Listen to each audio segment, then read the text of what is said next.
Amici bellini, è il dubbio amletico di tutti i tifosi napoletani: cosa succede nei secondi tempi? E in generale è una domanda che ci facciamo da un po' di partite, quindi noi affrontiamole una per una. L'ultima la dobbiamo vedere, cominciamo.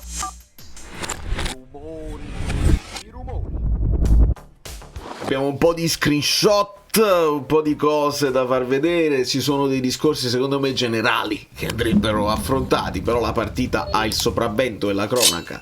Benvenuto Silvio Massaro, siamo arrivati a 26.000, lasciate un like per i 26.000. Il numero 26 è comunque a me caro, perché Koulibaly e perché 1926 like che dovrebbero arrivare, ma non arrivano per questa partita che lascia l'amaro in bocca, nonostante si può fare il discorso: se l'Inter avesse vinto con il Parma, cosa normale, e noi avessimo vinto con il Bologna, cosa in questo periodo difficile, saremmo stati contenti per non aver perso il distacco? Probabilmente sì. Però tu devi affrontare, è proprio in questi momenti che tu devi dare devi dare la spallata all'Inter, e non sei riuscita a darla. Ma non è che non l'hai voluta dare, non sei proprio stato in grado, era proprio la partita sbagliata per il Napoli. Andiamo a vedere. Ok, partiamo da qua, perché solo chi ha visto tutta la reaction sa di cosa parlo in questo caso. Non ci voglio tornare, se non sapete di cosa parlo, tornate sulla reaction e guardatela fino alla fine. Non tutti, ci sono, e io è un mio... amo questa cosa, che c'è chi preferisce l'analisi tattica alla reaction, all'emozione. Siete i miei eroi. Però parliamo di piano gara, perché il Napoli l'ha studiata così, ovviamente, sulla base di un Bologna che tiene volontariamente la linea dei difensori ben oltre al centrocampo, ti viene ad attaccare uomo su uomo altissima con grande coraggio, ed è una cosa che ti porta dei rischi.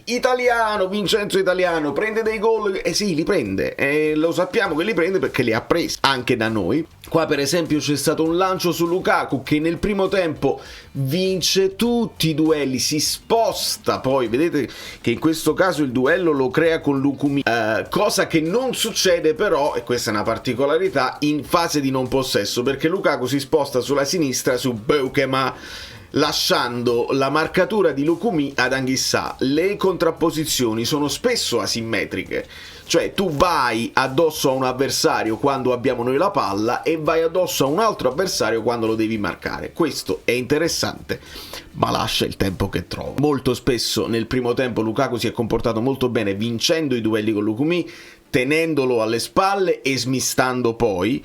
In questo caso bel lancio per lo scatto di Neres, che purtroppo ieri, devo dire, ha fatto delle cose a livello di movimenti anche giusti, ha fatto anche fase difensiva, perché poi Holm spingeva parecchio, però è in fase di possesso che non ha avuto le scelte più felici.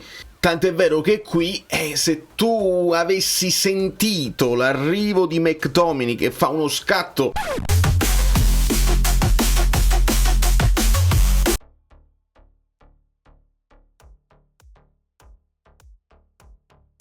importante, tu qua non devi controllare il pallone, devi cercare di servirlo alla cieca, un po' alla Mertens che trova Insigne dall'altra parte o viceversa, e qua stai pure col piede tuo. Andava messo un pallone al centro e qua si sarebbe parlato della difesa di Italiano che ha dei problemi, e li abbiamo visti. Qua vi volevo far vedere la contrapposizione di Juan Jesus che segue il suo uomo anche ben oltre il centrocampo. Ovviamente quando si tratta di affrontare un 4-2-3-1 c'è questo trequartista che se ne scende, ogni tanto uno dei due centrali tra Rachmani e in questo caso Juan Jesus bisognava alternarsi tra Odegaard e Dallinga, e quindi c'è in questo caso il coraggio del Napoli di fare. Nel primo tempo sembriamo bravi, coraggiosi, vinciamo i duelli e siamo sul pezzo e ci buttiamo anche in avanti e non lasciamo Lukaku isolato. Ma vedete, l'altra cosa importante, Anguissa alto su Lukumi, come vi facevo vedere, e Lukaku su Beukema. Però non è che il Napoli dice nel primo tempo però abbiamo giocato a pallone, noi comunque avevamo un'idea che era questa del lancione.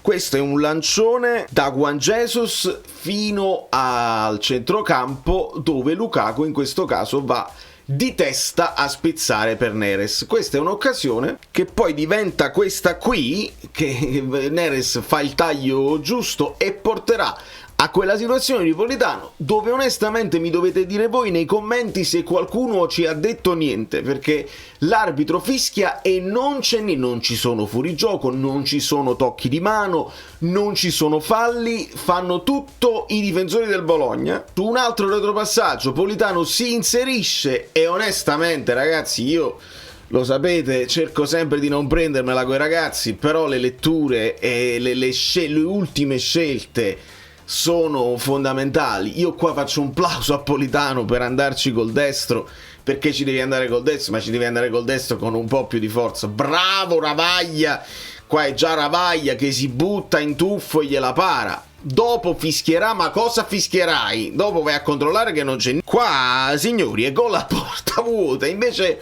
il passaggio col destro, perché passaggio diventa, non è più un tiro, è molto lento e Ravaglia riesce a bloccarlo. Ma qua non c'era niente, ditemelo voi nei commenti per favore. Nel secondo tempo invece il Napoli dell'anno scorso, perché guardate quanto spazio c'è tra tutta la squadra che si era rintanata in difesa e Lukaku lanciato da un altro lancione che va in 1 contro 2, perché poi qualcuno accorcia del Bologna per non lasciare in 1 contro 1 Lukumi, ma troppo spazio e dovete accompagnarlo. D'altra parte Lukaku non è Osimhen, ma lo stesso Osimhen aveva difficoltà nell'1 contro il spazio aperto, non sempre riusciva a farcela. E sul gol incredibile di Ndoye, qui io con grande onestà, perché a me è piaciuta molto la partita di Juan Jesus, però qui siamo attaccati. Ovviamente Ndoye è responsabilità in teoria di Di Lorenzo, ma se Ndoye va da un'altra parte e Di Lorenzo sta in questa zona, già ci avevano scompaginato, perché evidentemente il trequartista che è Odegaard era andato sulla fascia e a quel punto ti devi organizzare. L'accoppiamento è avvenuto e qua Juan Jesus deve sentire l'avversario fino alla fine, cosa che al momento del colpo di tacco non avviene, perché Juan Jesus viene attratto dalla porta, spesso prova, la sfiora con la testa, però come al solito quando poi rinculi è difficile, la porta è enorme e non riesci a chiudere lo specchio di nulla. O anche un po' fortunato Ndoye, però era un gol meritato dal forcing del Bologna. Ovviamente io ho sentito tutte le trasmissioni, ho avuto un po' di tempo per sentire un po', ma poi ha messo Raspadori, siamo passati dal 3-5-2 non voglio dire chi, comunque sì, perché col 3-5-2 non funziona, signori. Raspadori sta qua, sta in marcatura su Holm, è entrato al posto di Neres. Io poi aspetto da Ferré, da altri, perché la hitmap di un giocatore che entra al 74esimo sono talmente pochi i tocchi che non si vede. Ma Raspadori vi dovete fidare di me, nella partita che l'ho rivista era esterno sinistro come lo era Neres. Un altro indizio ci viene dato dal fatto che Lukaku sta qua, Anguissa sta qua, quindi vuol dire che Anguissa sta andando a fare la mezzala destra che va in aiuto di Lukaku per il primo pressing, come abbiamo sempre fatto nel 4-3-3. Di conseguenza non abbiamo cambiato modulo e qua andrebbe chiesto a Conte, a Stellini. Ma Raspadori al posto di Neres, anche un Mazzola, perché ci poteva andare uno Spinazzola se l'avessi avuto, se proprio Okafor non esiste proprio, se Ngonghe, lo abbiamo capito, l'Ongonghe perché non gioca, ma Raspadori, tu che ci hai detto che non è un esterno, come ce lo spieghi? Non siete ancora convinti? Lukaku, Anguissa, Lobo, Gilmour, questo è Raspadori. Ditemi se quella è una seconda punta. Ditemi se quella è una seconda. Dopodiché nel finalissimo, signori, c'era pure la possibilità di fare una cosa pazzesca, il calcio di punizione di Raspadori, la respinta, la deviazione di schiena di Olivera, la palla finisce qui e qua Rachmani si mette con il corpo in modo tale da tirarla, metterla in mezzo con il destro, il che secondo me gli fa perdere un tempo di gioco, perché qui hai 3 possibilità. Se sei McTominay probabilmente qua provi a tirarla in porta col sinistro, probabilmente neanche un mancino naturale attaccante, però quella è la scelta più logica. Un'altra scelta è darla ad Anghissà, che in questo momento è in vantaggio e non siamo in fuorigioco sul suo avversario, o la dai dietro e questo è Olivera. Quindi Anghissà può segnare aprendo il piattone di destro, Olivera può segnare col sinistro, può tirare praticamente a porta vuota. Da questa parte invece gli verrà un cross tutto strano che verrà ribattuto e evidentemente non era possibile fare. Questa è una cosa che volevo, non ho tempo perché devo scappare, ma darò lo sfizio ai supporters, agli abbonati o al gruppo Telegram o a chi supporta su Ko-fi, perché c'è una cosa sfiziosa. Io poi ne parleremo, abbiate fiducia, ne parleremo, anche perché poi è la velocità del pallone, non sono i chilometri corsi, è quanto fai correre il pallone, quanto movimento senza palla, quando hai però il pallone, perché il piano gara del Napoli era lo stesso nel secondo tempo del primo tempo, semplicemente se lo fai col baricentro molto più basso lasci Lukaku troppo isolato e non riesci a ripartire mai. Quindi tutte le pallate che abbiamo visto nel secondo tempo un po' arrendevoli erano anche le pallate, erano i lanci, il calcio più verticale del primo tempo, però fatto con una reaggressione, con duelli vinti e col Bologna in difficoltà. E invece se gli lasci troppo il pallino, il Bologna gioca bene a calcio, fa girare bene il pallone e prima o poi il gol arriva. Tutto questo ci porta a dare delle pagelle che prendo in prestito direttamente dal gruppo Telegram, perché mi trovo Scuffet 6,5. A proposito, mettiamolo Scuffet perché lo merita.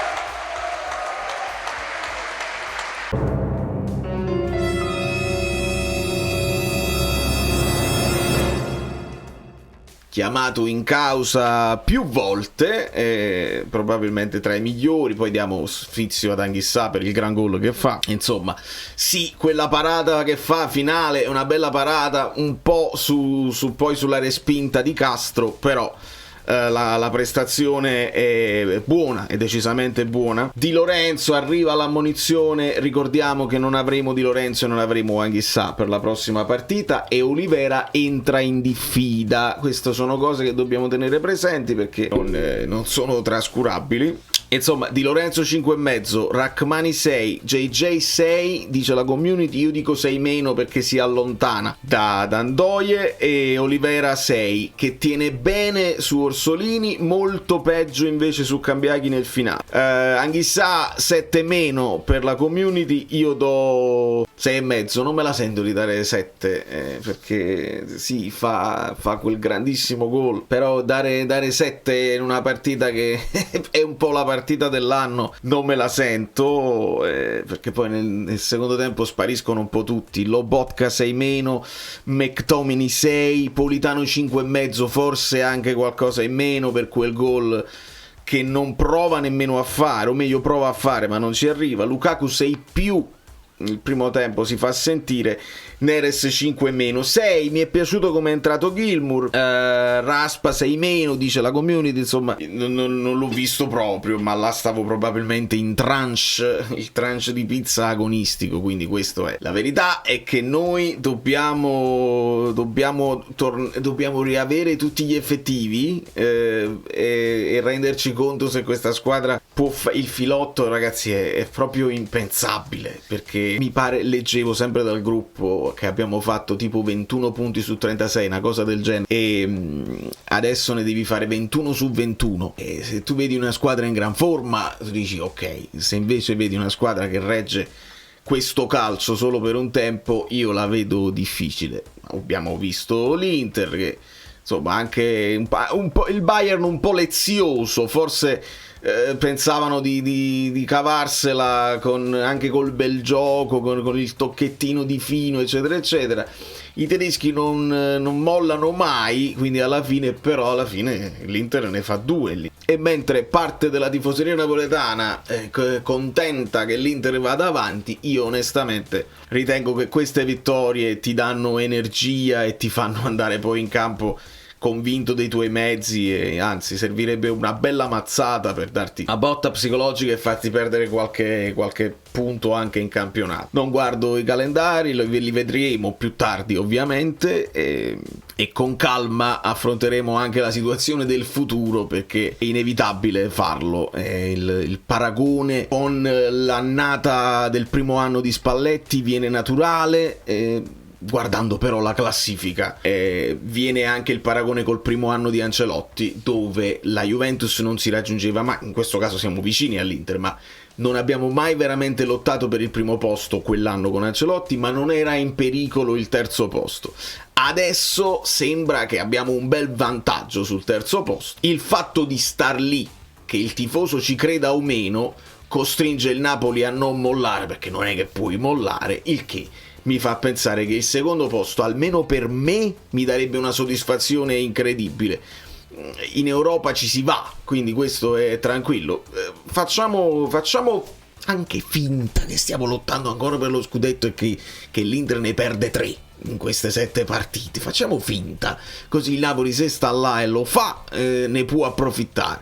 Nel frattempo, se quello non succede, tu comunque ti sei preso un bel secondo posto che è mondiale, visti i presupposti. Da New York, Valerio Fluido è tutto.